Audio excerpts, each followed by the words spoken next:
இன்னைக்கு கான்ஸ் இல்ல கால் ஆணி அதை பத்தி பார்க்கலாம்.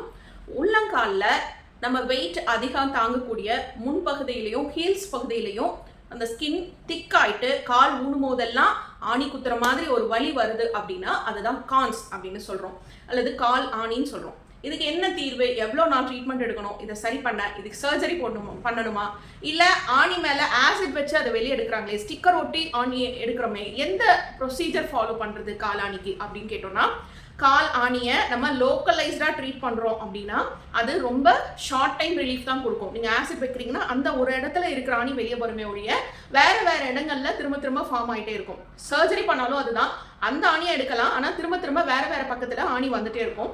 ஆனால் சிம்பிளாக இன்டர்னல் மெடிசன், ஹோமியோ மெடிசன் கொடுக்கும்போது ஒரு வாரத்துக்குள்ளேயே அந்த வலி, கால் ஆணினால வர வலி கம்ப்ளீட்டாக சரியாயிடும். வலி மருந்து இல்லாமையே வலி அது குறைஞ்சிரும்.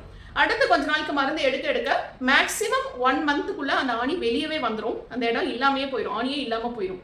அது ஒரு வாரத்துல இருந்து 1 மந்த்துக்குள்ள அந்த ஆணியோட சிவியாரிட்டியை பொறுத்து அது வெளியே வந்துடும்.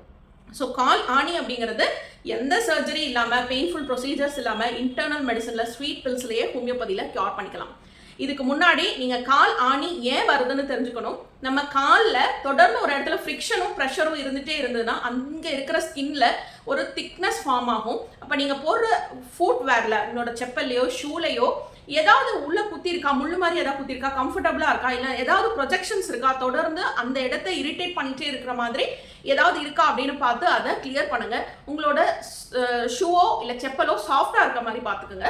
அதுதான் காலை திரும்ப திரும்ப இந்த ஆணி ஃபார்ம் ஆகாமையும் நம்ம தடுத்துக்க முடியும். ஹோமியோ மெடிசன்ஸ்லையும் கண்டினியூஸாக ஆணி, சிலருக்கெல்லாம் 10 ஆணி காலில் இருக்கும், திரும்ப திரும்ப வந்துட்டே இருக்கும். அவங்களுக்கெல்லாம் திரும்ப திரும்ப ஆணி வராமல் இருக்கிறதுக்கான ட்ரீட்மெண்ட்டும் ஹோமியோபதியில் இருக்கு. ஸோ கால் ஆணிங்கிறது சிம்பிளாக நம்ம சரி பண்ணிக்கக்கூடிய பிரச்சனை.